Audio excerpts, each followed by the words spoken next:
அஸ்ஸலாமலைக்கும்.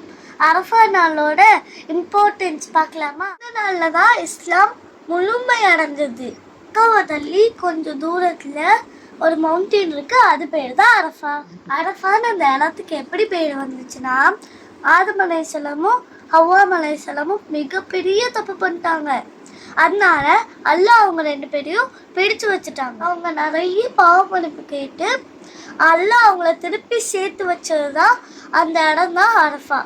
அரஃபாக்கு meaning என்னன்னா understanding. ஹஜ்ஜில் இருக்கவங்க எல்லாருமே இப்போ அரஃபாவில் இருப்பாங்க.